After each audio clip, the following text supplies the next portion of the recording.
That was a week. That was a week. Stand back. Think big. Dig deep. That was a week.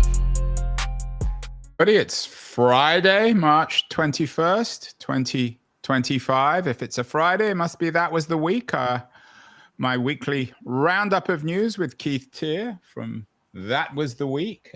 This is the week, according to Keith at least, that Europe goes mad and AI marches on. And the madness in Europe, at least according to Keith this week, is about Europe's attempt to control and regulate American AI, particularly Apple, but also Google. Keith, happy Friday. I know you got up early today. You're not a morning person, unlike myself.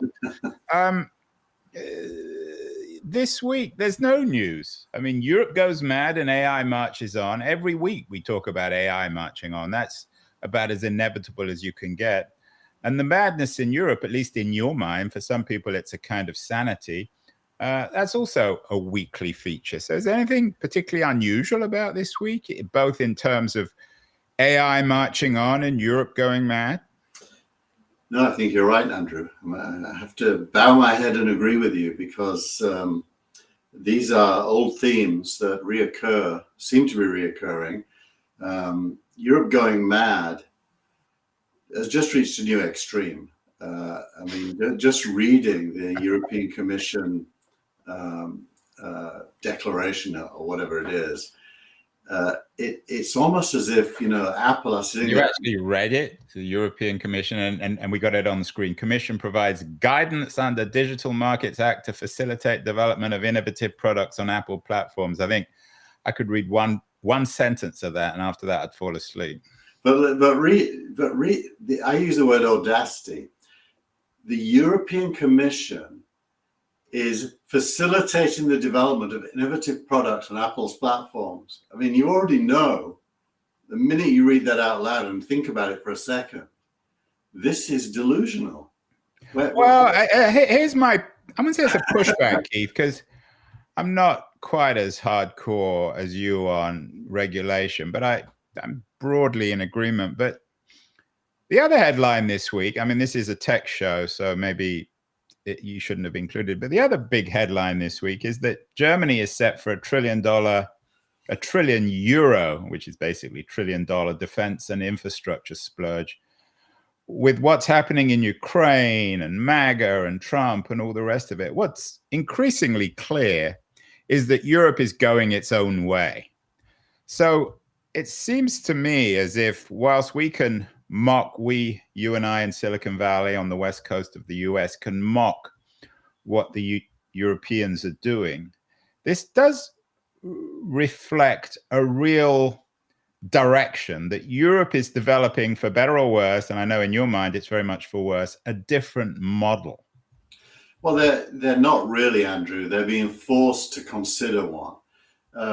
Due to the fact that they are somewhat irrelevant in the world, have leaned heavily on the US as a supporter through the NATO alliance, and that they now are super insecure that isn't going to continue. So they're making all kinds of announcements. Clearly, spending $1 trillion on rearming Germany is not. Well, it's a beginning. I mean, you can't just write them off. I mean, we put their numbers together. It's the world's, I don't know, first, second, or third largest economy. It's still a continent of significant political, economic, cultural, and eventually military strength. You can't just write them off because you don't like their policy on Apple. No, I just don't think you're capturing the direction of movement when you say that.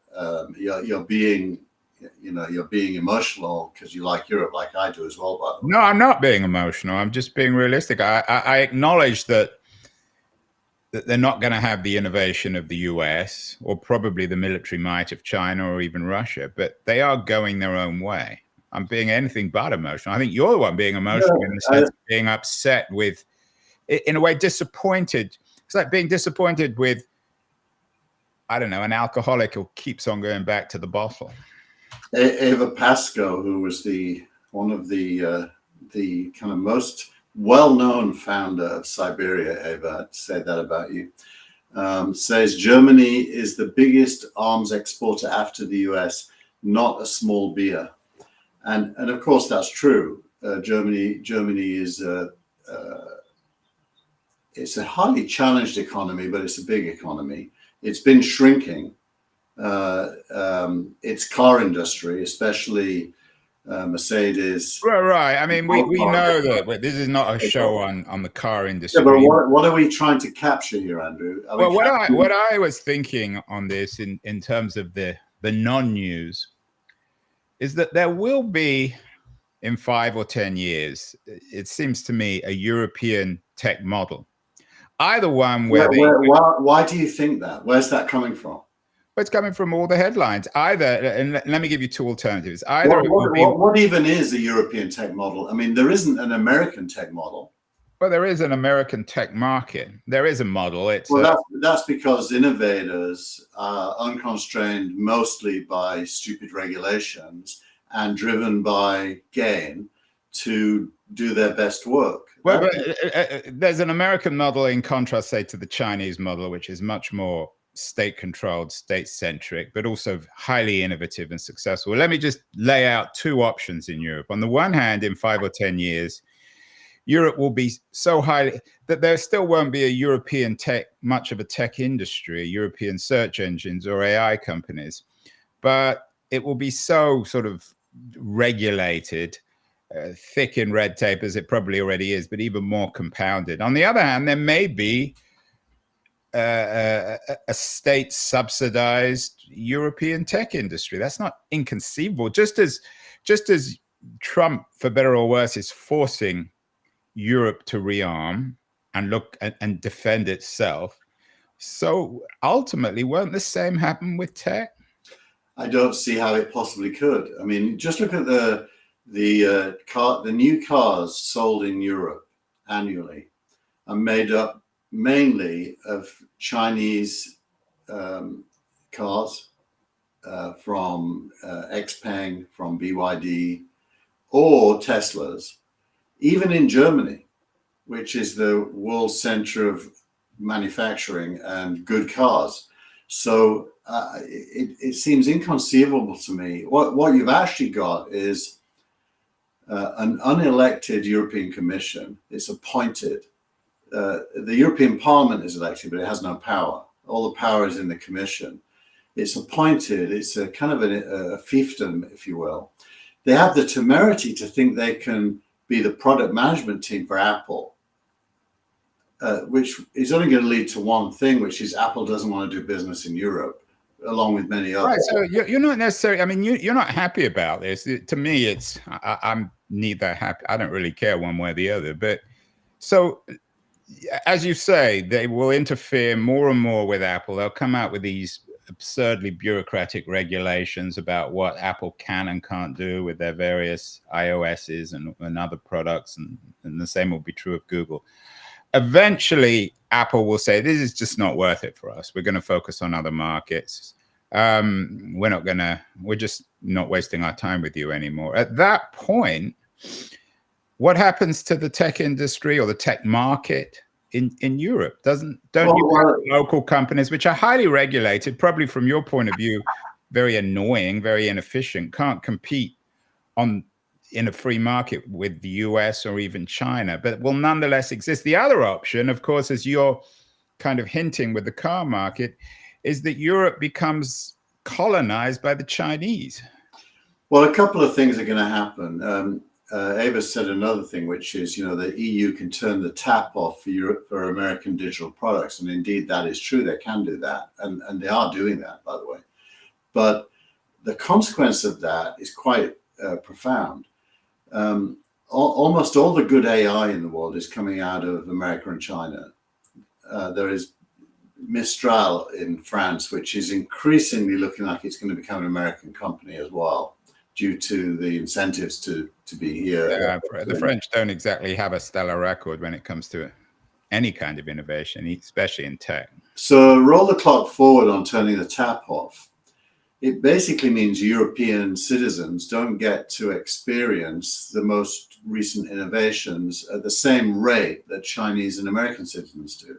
And that's going to put European citizens in a second lane. It's a little, now, if there was an innovation culture, like, for example, in Japan after World War II or Germany after World War II, where European protectionism was part of a strategy to build domestic industries, there's some rationality in that, but that doesn't exist. There's no industrial plan in the UK or France or Italy or Germany or Spain. There is a defensive militarization happening due to fear of Russia, which is not a good signal, I would say, for a prosperous future. So pretty much everything's going in the wrong direction due to the lack of faith in innovation and value growth through innovation, and the fear of American innovation leading to all kinds of protectionism. It just seems bizarre to me. Well, it seems it's not just bizarre to you when it comes to, I mean, Europe is much more progressive politically, culturally, and socially than the United States or China.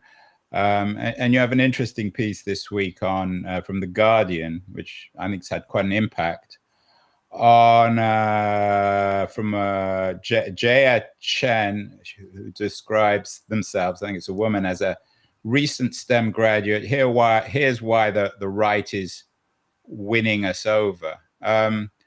And what Chen talks about is the need for the progressive movement to organize technical talent. Is that the challenge in Europe, Keith, perhaps, to start rethinking their relationship with technology? Is that how the Danes or the Germans or the Dutch or the French will begin to rebuild their own economies to be able to compete with the US and China? Yeah, well, Jay points to the fact that the right's message is more attractive to a STEM graduate than the left's. The left is, has become dominated by the idea that tech is a problem. The right is dominated by the idea, and this is quite new, by the way, that tech is an asset. And she just makes the simple point that as a young scientist graduating from university, the right's message aligns with her view that her life can be interesting and exciting. Now, in Europe, there is great science in Europe, fantastic science, probably as good, if not better, than US science, especially in Eastern Europe. But it is buried inside academia. There's no link between science and innovation through doing things. That famous quote, "Philosophers have interpreted the world. The point, however, is to change it." So the science is there, the talent is there, but the bottoms up company creating culture where entrepreneurs coming out of universities can work on projects that can, if they work out, impact the whole world, and as a side effect, make them rich. That culture doesn't exist. And that's even true in Russia, by the way. It used to be true in China. China was heavily academic, but has now become more right. So if the Chinese can change and reinvent themselves, why can't the Europeans? There's an interesting piece in the New York Times. They have to want to, Andrew. Well, I'm not sure we can generalize about all 500 million Europeans about what they want to do, but New York Times has an interesting piece feature on Steve Davis, Musk's top lieutenant who oversees Doge. Do you think that guys like Steve Davis are a model for the Jia Chens of the world? Are the Doge people inspiring young people? There was a very interesting interview on the Ezra Klein show this week with a Democratic pollster about how successful the Trump people are with young people, especially young men. So clearly something's dramatically changing in terms of how young people are thinking about politics in the US and maybe more broadly, as Jia Chen notes. Yeah, so putting those two together, Jia Chen really is a progressive wishing that the traditional left had a narrative about innovation and technology. Well, then they wouldn't be the traditional left; they would be the untraditional left. Yeah, exactly. And so Steve Davis really is a doer. You know, it's a little bit like we talked about Sam Altman hiring the marketing guy. I've forgotten his name now. A couple of weeks ago.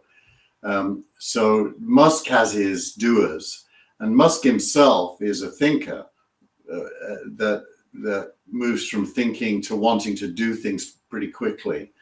And so, yeah, sometimes too quickly, some people might think, but anyway, But it is inspiring, Andrew. I mean, you know, Elon last night ran the quarterly all hands meeting for Tesla with a bunch of Tesla employees in a standing up in a auditorium, and it went on for about an hour and 20 minutes with Q&A. And you could see that the people who work for Tesla want to be inspired and believe in something good coming out of their work. And Jay Chen's the same. Steve Davis is the guy that acts on many of the ideas that Musk has. And so it's super important because everyone needs that. I can tell you in my career, I have been useless when it comes to management with a capital M. Yeah, and I can speak directly on that one. Exactly. But I'm pretty decent at the idea and execution stuff and the narrative and the story and making it happen. So making it happen. So we are getting somewhere, Keith. We started off with Europe going mad. Now you're beginning, I think, to acknowledge that Europe can change. History doesn't just repeat itself, although sometimes it seems to. You have a link from an article from the 90s about comparing the original .com gold rush with today. Is there much difference? Has history changed? You and I were both around in the 90s. We were both part of you were in London. I was in San Francisco. We were both part of the original .com gold rush. Has anything changed much? Well, the biggest change is that the center of world has moved to China when it comes to innovation. Ava points out in the chat. Who is this Ava? Ava, maybe we should have her on the show. Ava, I hope you're going to smile when I say this, but if Ava was on the show, you and I wouldn't be saying anything. Is she one of your old ex-communist, libertarian, neo-fascist types? She is not any of the above. Ava is very, very democratic, I would say. She's Polish. Her dad was a minister in the Polish government prior to the... Oh, my God. Well, anyway, we'll get Ava on the show another time, but coming back to my question. Which I've now forgotten because you distracted me. Oh yes, history changed. Look. The biggest shift is the rise of Asia. That's going to be the story for the next 30 years.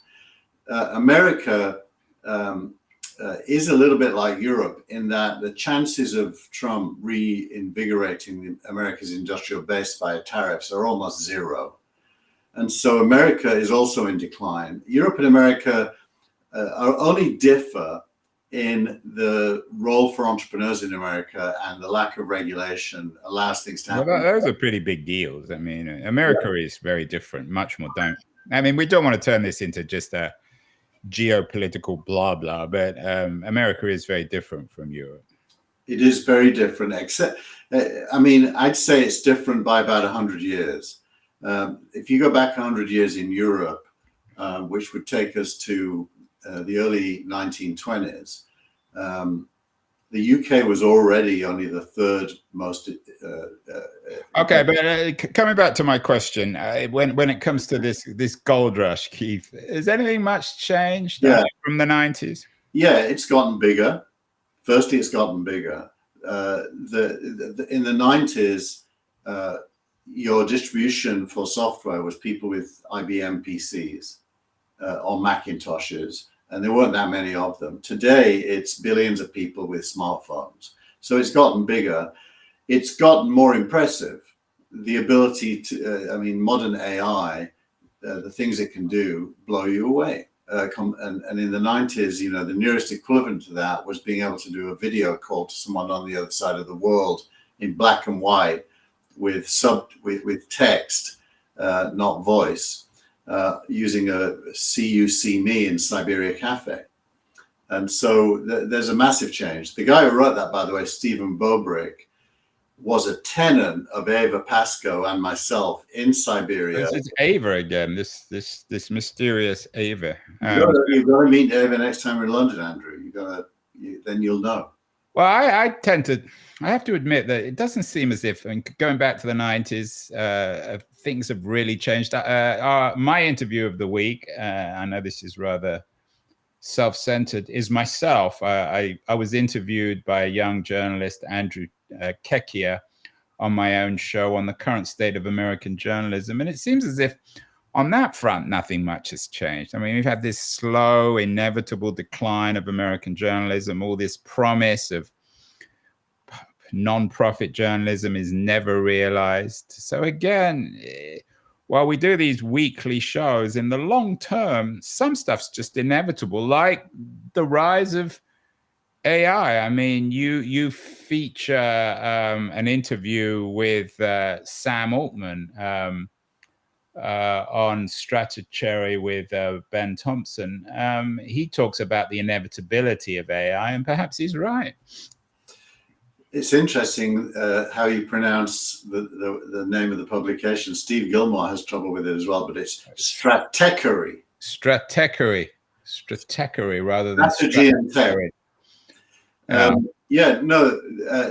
This is a fairly unguarded interview by Altman because he. Well, nothing with Altman's ever unguarded. He's a master manipulator, for better or worse.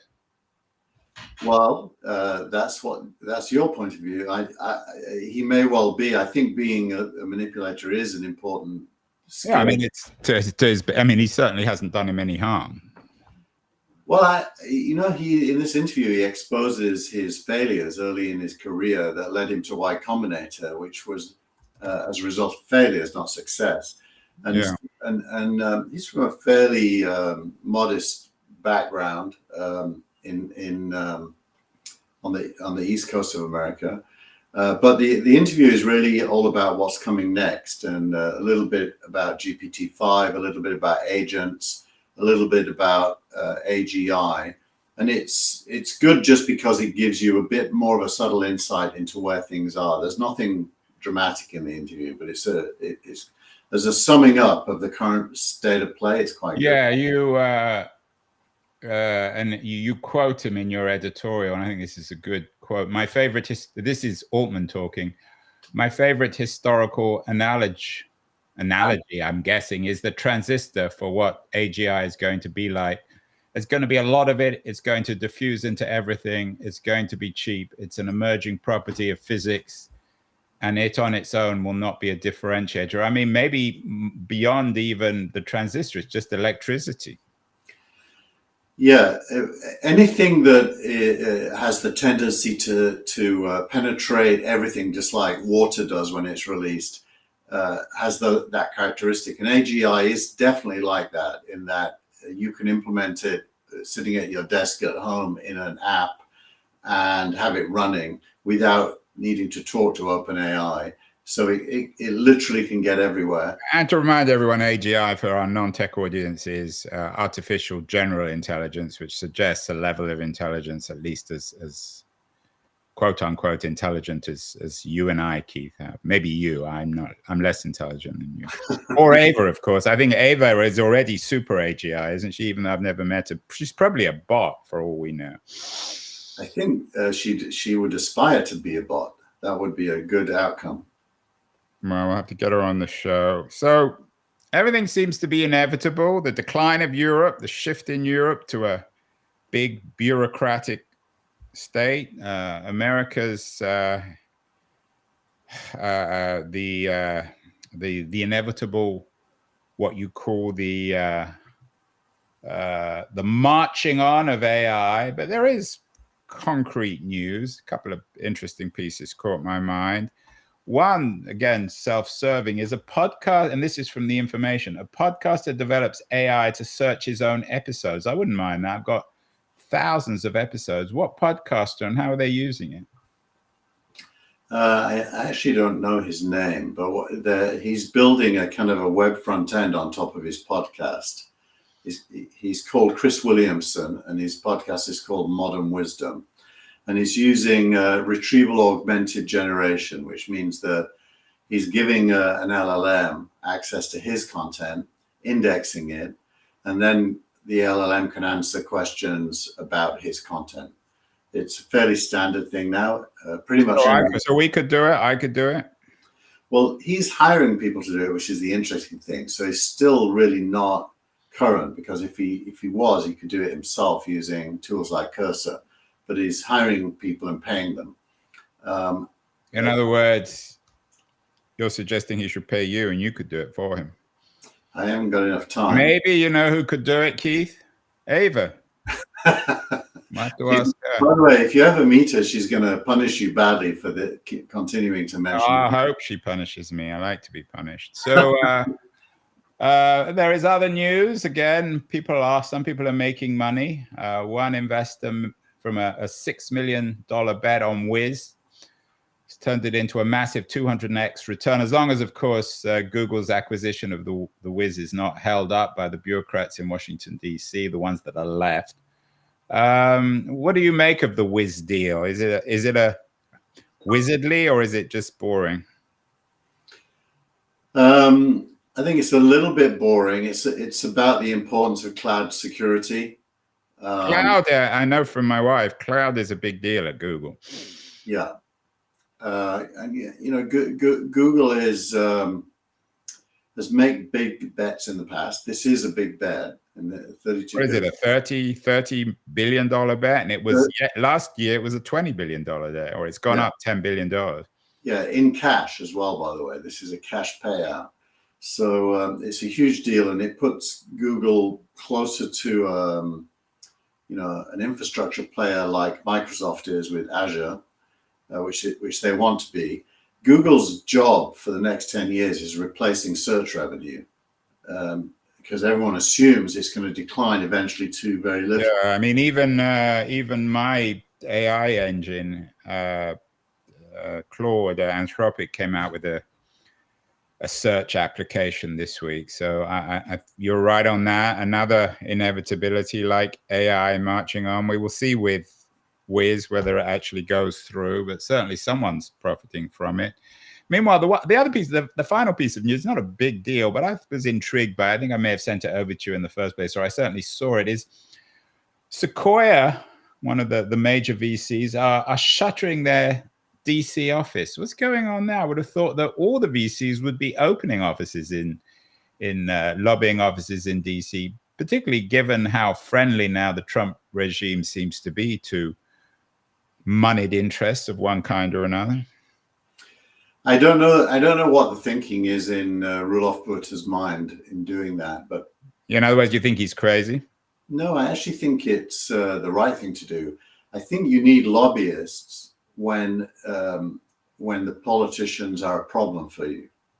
When the politicians are not a problem for you, you just get on with normal business, and you don't need to lobby. So I think it probably reflects victory. It's declaring victory. Declaring victory, shuttering up, because you can just call Trump. You don't need to pay expensive lobbyists. Startup of the week is Mercor, that according to Brendan Foodie, whoever that is, has scaled from $1 million to $100 million in an annual run rate in 11 months. Mercor, according to them at least, matches you with elite opportunities. What is Mercor, and is this for real? Yeah, Mercor is basically an AI platform. And by the way, disclosure, SignalRank has not announced, but is an investor in Mercor. Mercor is an AI platform for matching you with jobs that fit your skill set. And so it works for the applicant, and hence the elite opportunities. And the Valley has been through 3 years of layoffs, so there's a lot of talent available. And that talent needs to be matched with the available jobs, which in AI at least are growing. So what is it, an AI recruitment platform? Yes. Not just for AI. It's a broad. No, I mean it uses AI. It uses AI, exactly. Yeah. So if you're unemployed, Ava, maybe use Mercor. It will connect you.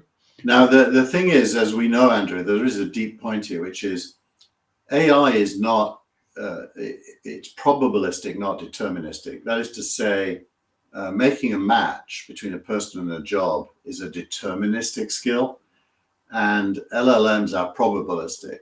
So it's going to be plus or minus good at doing this. That said, it's obviously good enough to have attracted a $100 million run rate in a year. So let's assume it's so 100 million. I'm always confused with this term run rate. What does that mean? $100 million. That's revenue. If you divide that number by 12, that's the current monthly revenue. So why don't they just call it revenue rather than run rate? Run rate is the rate at which you are growing annualized revenue. Run rate. If AI marches on, what's AI's run rate, Keith?